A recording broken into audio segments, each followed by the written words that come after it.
UConn has brought in a slew of transfers, but it's these 6 players that will make the biggest impact. You're Locked On UConn.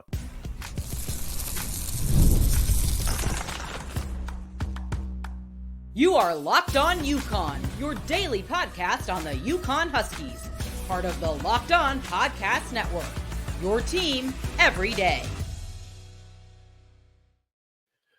Thanks for making Locked On UConn your first listen every day. We are free and available wherever you get your podcasts and on YouTube, part of the Locked On Podcast Network, your team every day. Okay, game off. We're going to talk a little bit more about Monopoly Go. This fast-paced game lets your team up with friends for tournaments to unlock awesome prizes like unique stickers for trading, cool playing pieces, and hilarious emojis for taunting your friends. So download Monopoly Go now free on the Google Play or App Store.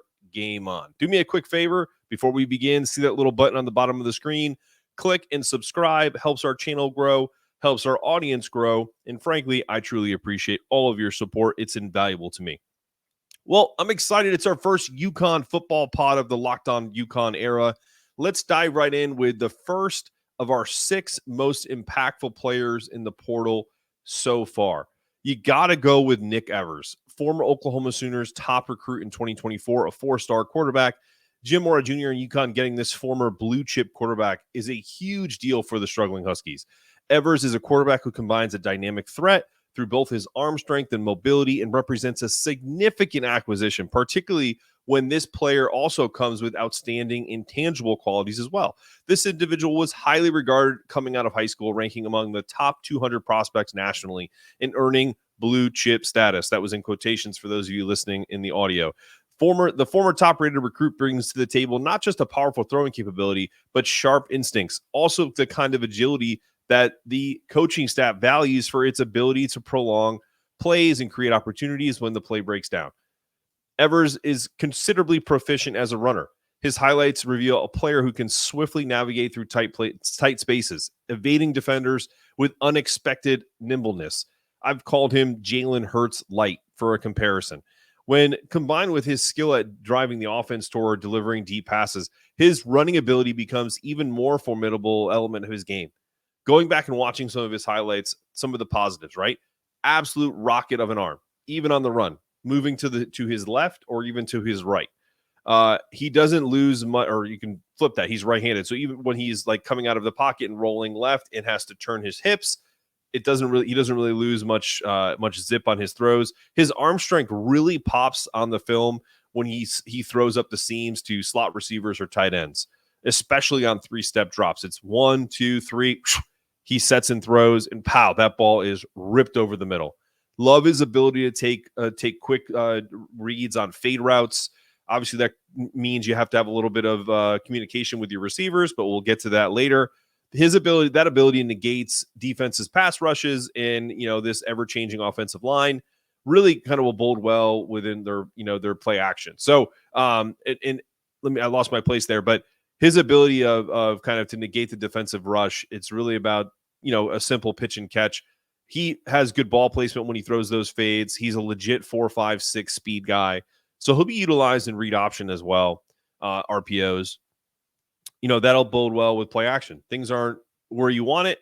Tuck and run and create time. To me, he's, like I said, he's a poor man's Jalen Hurts because he doesn't really have blinding speed, but he's not twitchy. Like it doesn't pop. But when he gets going at that size, he's got to be a legit 225, 230, 6'3", 6'4". He's a haul, guys. He's a big dude. Let's face it, guys are, having a capable quarterback who's mobile, who can create and also negate a lot of weaknesses on the O-line. And even though we have a pretty strong running back room, having a talented kid like Nick Evers and being an impact player for them next season is exactly what this team needs. It needs a little star power. It needs the ability to kind of not have to 3 yards in a cloud of dust. Got to score some points this year. With Gordon Samus led offense with the offensive coordinator, I've done a little bit of research on him. I'd imagine there isn't going to be a ton of explosive passing plays, at least designed. He's been quoted as saying he plans to build an explosiveness off a physical run game. So it sounds very Jim Harbaugh-esque, and I don't think any UConn fan would oppose to a Michigan-style offense in particular with them coming off a national championship. But having a quarterback who's a threat both in the run game and the vertical pass game will make that task a lot easier. So I look forward to it. And considering Coach Samus's comments, running backs in general are going to be huge in this offense. So, these aren't transfers, but Cam Edwards and Victor Rosa. Cam was a surprise standout from the Norwalk, Connecticut area. He was thrust into the spotlight following a little bit of a team reshuffle and broke out his performance with a breakout performance against Duke. Had another great game against USF and UMass. His potential is that of their leading running back in 2024, this kind of two-headed monster, right? Victor Rosa, stellar freshman year, dealt with preseason injuries, but made, a great 71-yard touchdown run in the season opener against NC State. And despite some midseason struggles, with just freshman growing pains, I feel like he bounced back the last two games of last season and is anticipated to share those duties with Edwards again, aiming for a much healthier season. So I think the combination of those two, plus the addition of two interesting transfers, both from the portal, but from Gardner-Webb, Jayden Mel Brown adds exceptional speed to the roster. Had a standout performance against Charleston Southern. Brown's ability, agility, and ability as a potential as a receiver and a special teams returner could be the end up being the part he plays in this UConn offense. Maybe seeking to leverage his opportunities in multiple spots as a receiver and as a punt returner. And lastly, this is one of my more interesting ones. I love Darrell Robinson. He's a high-profile transfer from Charlotte. In the college, not the city. I like him. He's got impressive credentials, despite really kind of injuries plaguing him in his past life. His early performances in his career signal running back with considerable upside. I love that he is a low center of gravity, 6 foot, 205 pound, just beast of running, bell cow back. If he can stay healthy, I think you'll see him find his way on the field in short yardage situations. He runs angry, and I love it. We will talk about our next couple of impact players after this.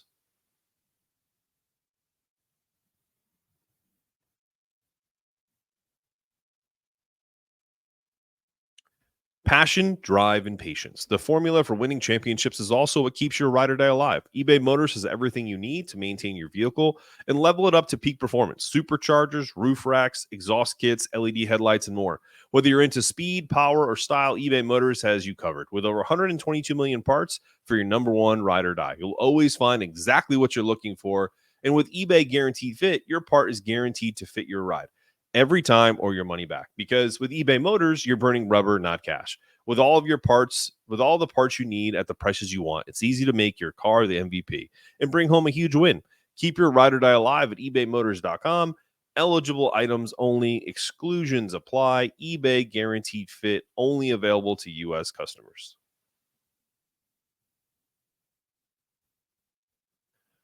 All right, we're back talking Yukon football. Yes, Yukon football, guys. Just an aside. We're going to talk about some one big and one small wide receiver in the portal here, but I'm excited about this Yukon football team. I think the number is well over 18. Maybe I think I saw 22 transfers, and it's just one of those things where, because of the transfer portal, the opportunity to make big strides with proven players is what makes me excited about having an established coach in Jim Mora Jr. He may not have been everyone's first choice. He may not be the greatest coach in the world, but he's got an opportunity, and he is charismatic enough to lead this team to being competitive. And I think that's what everyone wants right now. 3 wins last year. I think a good target this year would be 6 or 7 wins, get into a bowl game, and then we ride. So the first big target that I saw on this transfer portal list that I loved is Ezeriah Anderson. By the way, played basketball as a forward and a center. If UConn needs a big guy that can kind of help with their toughness meter, that could be a target for Dan Hurley to have a guy come in and at that 6'5", 6'6", and bang some of the players around, in rebounding drills. But they've secured a big target here at their wide receiver unit. He previously played for a small FCF school called Campbell here in North Carolina, and then he transferred to Iowa State. I feel like it's the other way around. So Iowa State first, and then Campbell, standing at 6'5", touching almost 6'6", weighing 220, but some reports have him at 235. Kind of a hybrid wide receiver, potentially tight end. Anderson steps in to fill the void left by departure of Justin Jolly, who is a notable presence around 6'3", 232. Originally from Seffner, Florida, Anderson was recognized as a 3-star prospect. He narrowed his college choices to Missouri, South Florida, Oregon, Syracuse, Boston College, and Rutgers before ultimately receiving an offer from Iowa State. So look, this was a guy that was being recruited by some pretty big time schools. Missouri in the SEC, South Florida in the American, Oregon now in the defunct Pac-12. I feel like Oregon's in the Big Ten. Syracuse in the ACC, Boston College in the ACC, Rutgers in the Big Ten. So this isn't a kid that, was only getting FCS opportunities. So according to 24/7 Sports, he was ranked as high as 119th best receiver in the nation for the 2019 class. His time with the Cyclones in 2020 and 21 saw him primarily contributing on special teams before making the move to FCS Campbell, which is not a surprising thing. I think a lot of guys, if you're not cracking the lineup and showing what you can do from that perspective, you do go down a level and see what you can do. And his tenure at Campbell, he made a significant impact. He had 28 passes for 387 and had 3 touchdowns in 2022. And then this past year, 35 catches for 49 in 4 touchdowns. This stretch included a standout performance against North Carolina, at one point top 10 in the country, where he recorded 9 catches for 102 yards. Although North Carolina, Chapel Hill, I don't think anyone's going to give them a defensive award for some of the defense that they had, but still going against good top flight athletes. I love the big targets for a guy like Evers and his ability, especially with over the seam throws, RPOs, and fades. I think that's a big thing with a big kid like Ezeriah. Love his name, by the way. I think his 2 biggest games of his career, one in 2022, one in 2023, obviously against the Carolina that I mentioned, but then also I think he had a big game against Bryant. Everyone's pretty familiar with them in the Northeast. But that's one of my biggest impact players for them coming out of the portal. And then the other one, I think this is a given, TJ Sheffield out of Purdue. They made a pretty big addition there. He's 5'11", 190 pounds. So obviously kind of the opposite end of the wide receiver spectrum in terms of how big he is, right? But he's ready to make his impact. Originally, he was going to transfer to Michigan State, but he pivoted back to Purdue to round out his coursework and eventually stepped into UConn as in the transfer potential for them on March 14th. He retracted his commitment to the Spartans, and Sheffield has joined UConn, fueled by confidence by Coach Mora in really kind of having his prowess on the field and really anticipating play both in the slot and as an outside receiver as an X. I think for me, I would much rather seeing him in the slot now that they have Ezeriah, and I'm sure they're going to probably look to add other players in that area. But I don't see TJ Sheffield being an outside receiver here. But I do think he has the ability to have a big impact in this kind of RPO, ability as a slot receiver. A quote from him: "I'm looking forward to diving in and contributing to the team in my final year." I think he's an older guy, so he's going to be ready to come in, determined to make plays. It's also, I don't think people realize this enough, that no matter, what your pedigree was before, if he comes in here and has a monster year for the Huskies, which I think he can, I think he elevates himself to, there's a lot of places to play football past your college career. Now, there's, UFL is kind of developmental and guys can get that and go into the NFL. There's opportunities to get, brought into camp and make have a great camp. And then you're on an NFL roster, at least maybe on a practice squad. So a lot of these guys are looking at that opportunity to come in for 1 year, kill it, and then make themselves attractive to NFL teams. Listen, he was also a 3-star recruit. He was initially eyed by Tennessee and Notre Dame. So again, this kid has talent. It's about untapping that talent and giving him the opportunity by giving him significant reps, hopefully giving him a ton of catches and letting him create. In 2020, he carved out a nice niche for himself as a kick returner. So that could be a possibility for him here. showcasing some versatility and knack for making big plays.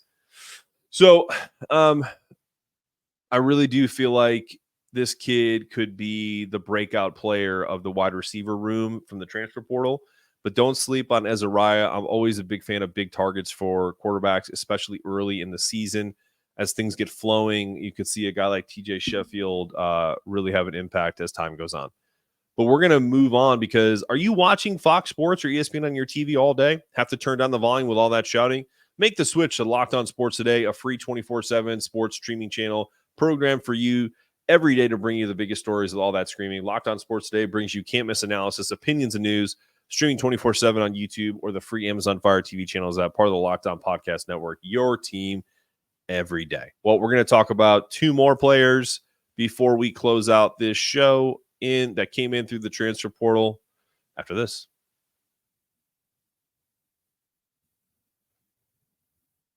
All right, game off. We got to pause here to talk about Monopoly Go. I know what you're saying. Flag on the play, Mark. You already talked about that. There's just so much stuff in this game. In Monopoly Go, you can team up with friends for time tournaments where you work together to build up each other's boards. The more you win together, the more awesome your prizes you unlock. There's so much to get. Unique stickers you can trade with your friend to complete albums for big prizes. Cool new playing pieces to travel the boards with. Hilarious emojis for taunting friends when you smash their buildings or heist their vaults. Plus, Monopoly Go feels new and exciting every day with constantly changing tournaments and challenges. A ton include their unique mini games like digging for treasure or a robot Pachenko machine. There's always new timed events that help you win big, like massive multipliers for everything you win or rent frenzies. There's always something fun to discover in Monopoly Go. So get off the bench and go download it now, free on the Google Play or App Store. Game on.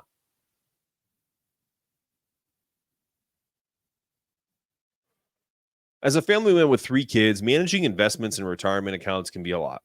That's why I use Yahoo Finance to consolidate my Schwab investment account and Fidelity 401k into one convenient hub.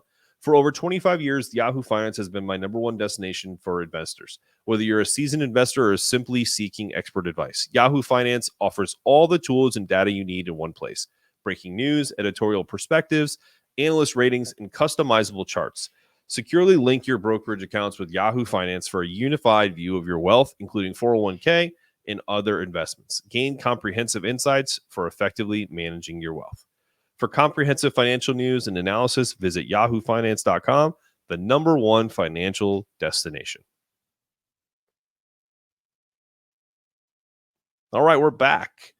UConn added a big piece to its offensive line in the Charlotte transfer. Second one, by the way. Jockey Tank Green. Hopefully I'm saying that right. But Tank is exactly as he sounds. He's 6'6", 320-pound offensive lineman. Committed to Maryland out of high school, played 3 seasons for the Terrapins from 2020 to 2022. He joined the 49ers for the 2023 season. Green played in 2 games in each of the last seasons. He started 8 games for Charlotte, playing in 10 and missing the final 2 games due to injury. Green attended national powerhouse St. Francis Academy, Maryland for high school and was rated a 3-star recruit by 24/7 Sports and Rivals. He chose Maryland out of offers from Arizona State, Kent State, Kansas, West Virginia, and had a 44-3 record while he was at his school at St. Francis. UConn lost guards Christian Haynes and Noel Aforia-Nadu to the NFL this offseason and lost a prospective star Jack Stewart to injury this spring. And he will miss the entire season.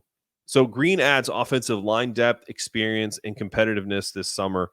And he has 2 years of eligibility remaining. So again, another guy who's got a pro body, 6'6", 320-pound offensive lineman. I feel like he can play both sides of left tackle, right tackle.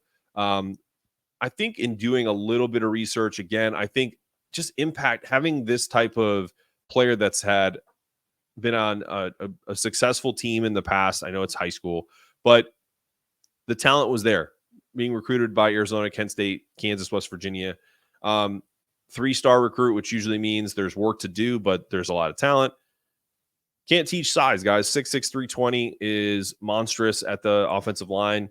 I think especially with our offensive line coach now calling plays and being the offensive coordinator, I think this is a kid that they look at as a project that could potentially, again, 2 years of eligibility, could make an immediate impact, but Also, you could see him contributing by, middle of the season to end of the season, and really kind of end up starting. You never know. Listen, you can't have enough offensive linemen. Take it from me, I'm a Giants fan. One of the worst offensive lines in all of football for the last 10 years. Still trying to figure it out. So you take offensive linemen, especially talented kids, when you can get them. My next guy out of the transfer portal that I love is Jayden McDonald. I wrote anchor of the defense.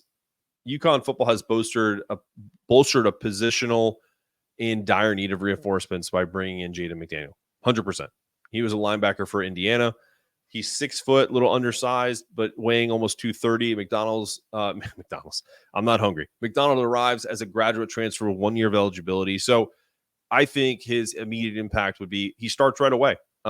He's given the recent loss of Jackson Mitchell, the team's third highest tackler, along with 2 dependable linebackers, Brandon Boyer-Randall and Ian Swenson. In the preceding year, the team welcomes back Tua Fumanu Brown and introduces Julian Simon, a transfer from USC Tulsa, into the mix. Jayden, I think, is going to anchor this defense. He had chose Iowa over offers from Kansas State, Ole Miss, Purdue, Rutgers, Cincinnati, and several Group of 5 schools, joining the Hawkeyes as a 3-star recruit out of high school. After redshirting his freshman year, then transferring from Iowa to Troy, he sat out the 2019 season due to transfer rules at that time. His impact was felt strongly in 2020. He became Troy's second leading tackler with 67 tackles and was deemed the 7th best linebacker in quarterback pressure by Pro Football Focus. Troy also the home of Giants great OCU and Yora. Come on, give me that. Despite a promising start, injuries hampered McDonald's subsequent seasons. In 2021, he managed 36 tackles, snagged his first career interception over the course of 8 games before succumbing to a season-ending injury, which always sucks in college. In 2022, another injury cut his season short. So look, this kid has had a lot of talent. A lot of his football career has been marred by season-ending injuries. I think sometimes you got to take law of averages here. And he has 1 year left of eligibility. Come to UConn, ball out. Maybe you can get yourself drafted. Maybe you can get invited to a camp. He had, in his last season where he had a significant amount of playing time, he had 75 tackles, 9.5 tackles for a loss and a sack. After committing to Indiana and then re-entering the transfer portal last week, McDonald has now set his sights, obviously, for UConn. I think where he is expected to potentially anchor this defense come fall, just mentality-wise. He could end up not being the most talented player on that defense, but there's something about a guy that has had multiple season-ending injuries that you can kind of you kind of go through the fire with that guy. It kind of reminds me of Michael Penix. He wrote a bunch of letters to NFL GM saying if he would be worried if a player didn't have any injuries when it came to football. Now, obviously, you don't want to have injuries in football, but it's just a part of the game, and it's how you bounce back is the biggest teller of a person's character. So hopefully we're getting a big impact player with Jayden McDonald to anchor this defense. In case you didn't know, Locked On has launched the first ever national sports 24/7 streaming channel on YouTube. I've been on it before on the show, Locked On Sports Today. And now it's also available on the Amazon Fire TV and the free Fire TV channel app. Locked On Sports Today is here for you 24/7, covering the top sports stories of the day with local experts of Locked On, plus our national shows covering every league. Find Locked On Sports Today now and available on the free Fire TV channels app. This has been another episode of Locked On UConn. I'm your host, Mark Zanetto, asking you to stay locked in, stay connected, make sure your toughness meter is always rising. And we're going to do a little bit more football and basketball together as time goes on. So, as always, go Huskies.